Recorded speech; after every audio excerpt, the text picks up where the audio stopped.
When you both go no contact, something shifts deep inside them. On the surface, the avoidant may act calm, indifferent, even unbothered, but inside, a quiet storm begins. The silence you create doesn't just remove your presence, it removes their sense of control, predictability, and emotional security. Even the avoidant who claims they don't care starts feeling the ripple of that distance. They don't show it, and they won't say it, but the shift is real. And instead of processing the silence maturely, an avoidant may start taking secret revenge, not because you hurt them, but because your silence touches their ego, not their heart. Your silence becomes a mirror that forces the avoidant to face emotions they've been avoiding for months, sometimes years. It exposes the truth, how much they depended on your presence, your availability, your energy. And the moment that flow stops, they feel something they can't admit out loud: discomfort, insecurity, or even fear of losing relevance in your life. For the avoidant, silence is not just an absence of words, it's an interruption of power. It disrupts the dynamic they were comfortable with. It blocks the attention they were used to receiving. It breaks the pattern where they always expected you to respond, explain, justify, or chase. No contact forces the avoidant to confront the one thing they hate the most, not knowing what's happening in your mind. It leaves them with questions they don't want to deal with. Are you moving on? Are you replacing them? Are you finally done? That uncertainty triggers their ego far more than their heart. And this is where the internal struggle begins. They battle between wanting to appear strong and wanting to know what you're thinking, between pretending they're unaffected and secretly checking if your silence is permanent, between acting like nothing happened and feeling the weight of everything that did. No contact becomes a psychological experience the avoidant never prepared for, not because they're heartbroken, but because you took away the emotional access they thought they'd always have. In this video we're going to break down what truly happens inside an avoidant's mind when you go silent, the confusion, the ego reaction, the emotional shift, and the hidden impact they'll never admit out loud. If you're new here, make sure you like, subscribe, and drop a comment so you don't miss the upcoming breakdown. Why they secretly take revenge. They don't take revenge out of love, they take revenge out of wounded pride. Here's what's really happening beneath the surface. The first thing you need to understand is this: your silence threatens their control. You stopping contact removes their power to control the narrative. The avoidant feels replaced, ignored, or unimportant, and revenge becomes their way of regaining dominance. When an avoidant is used to having emotional access to you, your responses, your explanations, your reassurance, your silence disrupts the rhythm they've built their confidence on. Even if they pretended they didn't need you, the truth is that your presence gave them psychological leverage. It allowed them to feel secure in knowing that you would always come back, always respond, always care more. So when you suddenly stop contacting them, it shakes that illusion. It forces them to confront a reality they never prepared for. They are no longer in control. This loss of control hits the avoidant deeply because it exposes where their emotional power truly came from, not from self-worth, not from confidence, but from your constant availability. And when that availability disappears, their sense of superiority begins to crack. They start to feel something they cannot tolerate: vulnerability. Your silence becomes a threat, not because the avoidant misses your love, but because they fear losing their psychological advantage. And for someone whose ego depends on feeling superior, that threat feels unbearable. This is why revenge enters the picture. It becomes a way to rebalance the scales in their mind. They want to prove, to themselves and to you, that they're still in control. They want to show that your silence doesn't affect them, even though internally, they feel destabilized by it. Revenge for the avoidant isn't about hurting you emotionally, it's about restoring their ego's sense of power. They might start posting more on social media, they might act overly confident or excessively happy. They might flirt, show off, or do things designed to make you react. None of this is genuine expression, it's performance. This performance is their silent declaration: you didn't take anything from me, I'm still in charge. But beneath the surface, the truth is very different. The stability they once felt from having you emotionally available is gone. The comfort of imagining you waiting for them has vanished. The reassurance they used to get from your responses has disappeared. The avoidance ego can't handle the uncertainty your silence creates. They don't know if you're moving on, healing, or simply done. They don't know if you still think about them, and that lack of knowledge is what shakes them the most. So revenge becomes their coping mechanism, a temporary illusion of power to cover their internal insecurity, a way to convince themselves they're still the one in control, but deep down they know the truth. Your silence changed the dynamic, exposed their dependency, and disrupted the narrative they believed they controlled. The second thing you need to understand is this: avoidants cannot tolerate losing the psychological advantage they once held over you. This isn't emotional panic, it's ego panic. Avoidants who seem independent, detached and unfazed often depend far more on your predictable emotional presence than they ever admit. Your messages, your reassurance, your attempts to fix things, and your emotional engagement act as a quiet safety net for them. Not because they're in love, but because it gives them a sense of control. They may never show it outwardly, but internally they expect you to be there. They expect you to care more, reach out first, stabilize the connection, and keep the emotional door open. So when you suddenly stop responding, stop chasing, and stop checking on them, something inside them destabilizes. Their sense of superiority, the one they build through distance, aloofness and emotional withdrawal, begins to wobble. For the first time, they don't know where they stand with you, and avoidants hate this more than anything. They hate unpredictability, they hate uncertainty, they hate not being able to guess your next move. And the idea that you might be detaching, that shakes them deeply, because your emotional investment is what gave them quiet psychological dominance all along. Your silence disrupts the entire pattern, the pattern where you cared more, tried harder, reached out first, and they stayed distant yet comfortably in control. With your silence, that invisible advantage disappears. Suddenly they are the ones wondering instead of you, they are the ones thinking too much, they are the ones feeling the imbalance shift, and avoidants cannot handle feeling psychologically inferior, even for a moment. This is where revenge begins to form inside them. It's not about hurting you emotionally, it's about restoring the power they feel they just lost. Revenge becomes a mental bandage over their bruised pride, a temporary illusion that they still sit in the superior position, that they still get to dictate the emotional temperature of the connection. They need to feel like they are winning even when they're not. So they perform. They act happier than they really are. They appear completely unbothered. They flaunt new attention, or suddenly look extremely busy. They show off online just enough for you to notice but not enough to look obvious. They try to project confidence, but it's not confidence, it's compensation. It's their ego scrambling to rebuild the psychological edge they believe you took away, simply by going silent. Your silence created a void, and their revenge is an attempt to fill it with something that feels like control. It's their way of telling themselves, I'm still the one with the upper hand, I'm still in charge, but internally, they're rattled. The certainty they once felt is gone, the advantage they relied on feels shaky, and the detached superior image they curated begins to crack. Revenge becomes their shield, not because they're strong, but because they're threatened, not because they don't care, but because they can't handle the loss of psychological dominance. Your silence didn't just disturb them, it exposed how dependent they actually were on the power you didn't even know you were giving them. The third thing you need to understand is this: avoidants want to prove you didn't matter, even when it's clear to everyone else that your presence was significant. This isn't about genuine growth, self-improvement, or moving on in a healthy way.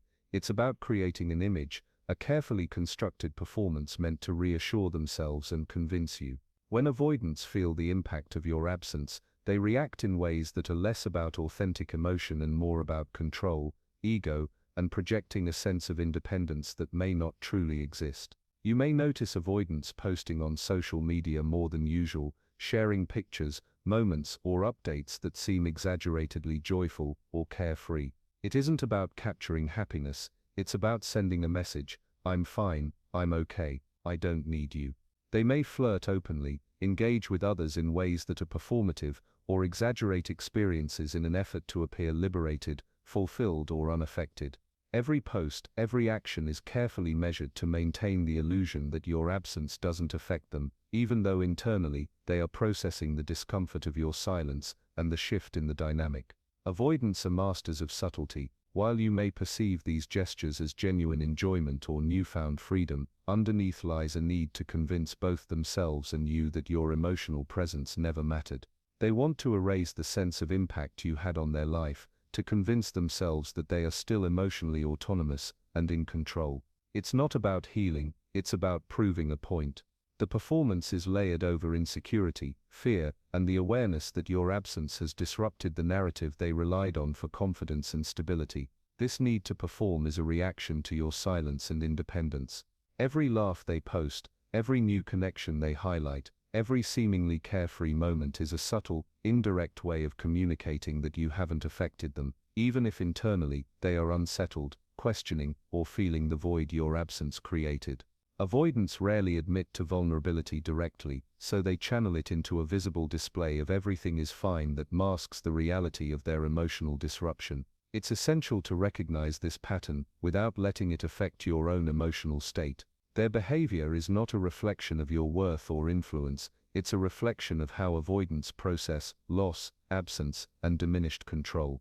They may appear indifferent, but the effort they put into proving they are unaffected highlights the significance you held in their life. If you are noticing this kind of performative behavior from avoidants, take note and reflect on what it means for your boundaries, your expectations, and your emotional investment. Understand that you are not responsible for their ego management or the narratives they create to protect themselves. Maintain your distance, observe without reacting, and allow your own growth to continue independently. Your silence, patience, and clarity are far more powerful than any performance they can stage. Recognize the signs, protect your energy, and remember that their outward show is a mask for the reality of their inner instability.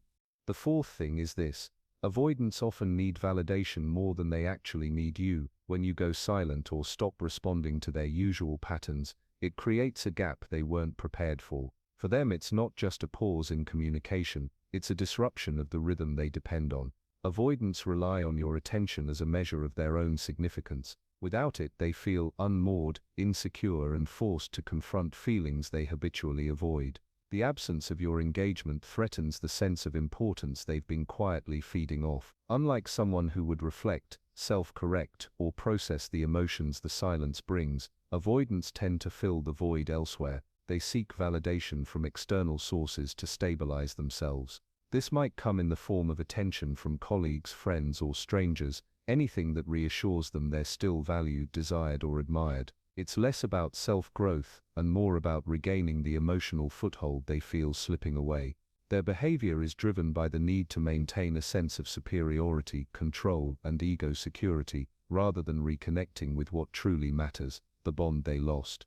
This need for external affirmation shows up subtly but consistently. They may ask for compliments, look for recognition in group settings, or even engage in behaviors that put them in the spotlight socially. Sometimes it's small, a comment to be noticed, a casual boast. Sometimes it's bigger, like showing off achievements or creating situations designed to draw attention. These actions aren't expressions of love, care, or genuine happiness. Instead, they are coping mechanisms, a way to fill the emptiness created by your distance. Internally, avoidants experience a conflict. They want to appear composed, self-sufficient, and unaffected, but they feel the absence of your presence deeply. The need for validation acts like a safety net, giving them a sense that they are still relevant, still desirable, still in a position of psychological stability. Your withdrawal forces them to face a truth they often deny. They rely on your engagement more than they admit. This reliance is uncomfortable, and seeking outside attention becomes a temporary fix,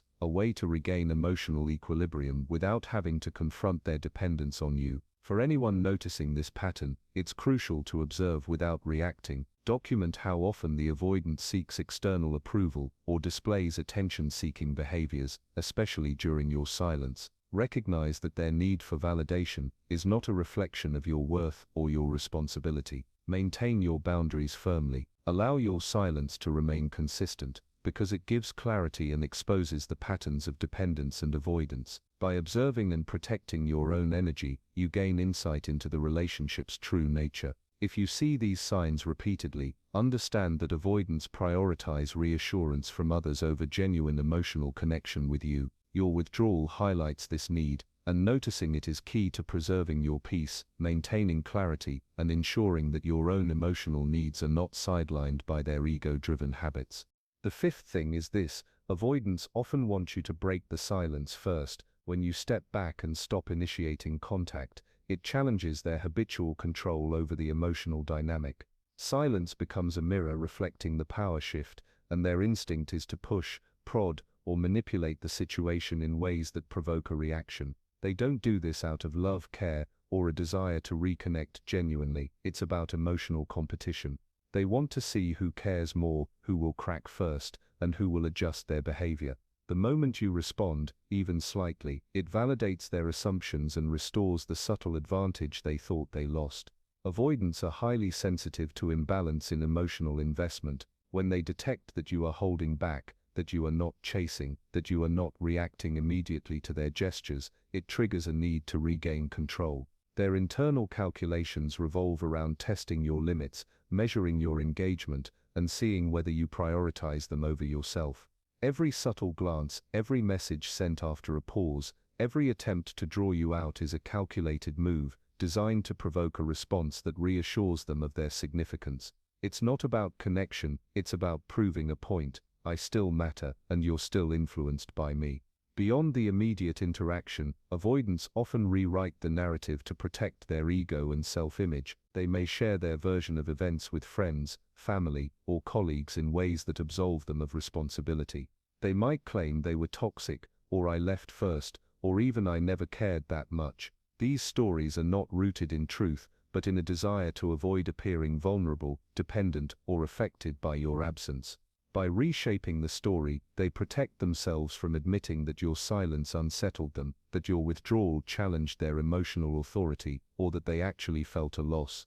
It's a subtle form of reputation management, combined with self-preservation. At the same time, this need to provoke a reaction is rarely overt.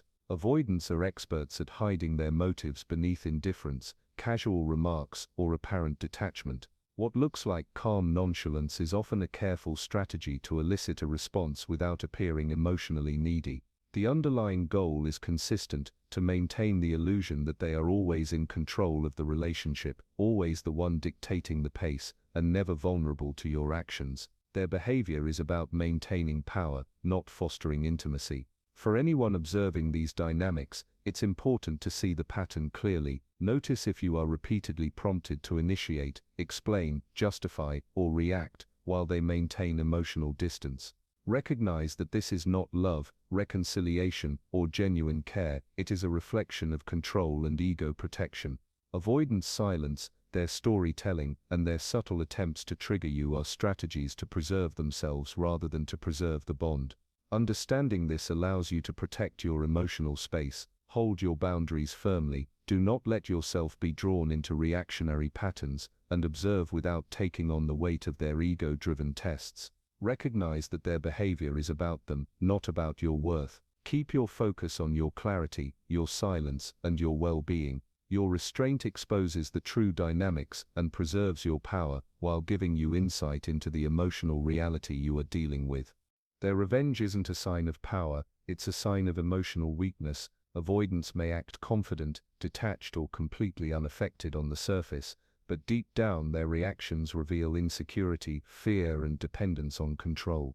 Every attempt to provoke you, every performative action, and every subtle manipulation is a reflection of their inner instability, not of your value or worth. Understanding this distinction is crucial because it shifts your perspective. Their behavior is about them, not about you. The strongest thing you can do is continue growing, stay silent, and let their actions speak for themselves. By maintaining your calm, protecting your boundaries, and focusing on your own life, you deny them the emotional leverage they rely on. Silence is not weakness, it is clarity, strength, and empowerment. It allows you to observe the patterns without reacting, to recognize the truth about the relationship, and to preserve your emotional energy. Remember, emotional maturity isn't measured by who yells the loudest, who posts the most, or who can provoke the other into responding. It's measured by consistency, self-respect, and the ability to detach from drama without losing your sense of self. When you choose to stay grounded, you create a space where their behavior is exposed, and you remain untouched by manipulation or control. So if you're noticing attempts to destabilize you, subtle provocation, or performative displays of superiority, take note, reflect, protect your boundaries, and keep moving forward. Your growth, your silence, and your awareness are the ultimate responses. In this video we've broken down the ways avoidants react when they feel challenged by your absence. If you found this helpful, make sure to like, subscribe and leave a comment. Stay aware, stay strong, and let your clarity guide your path.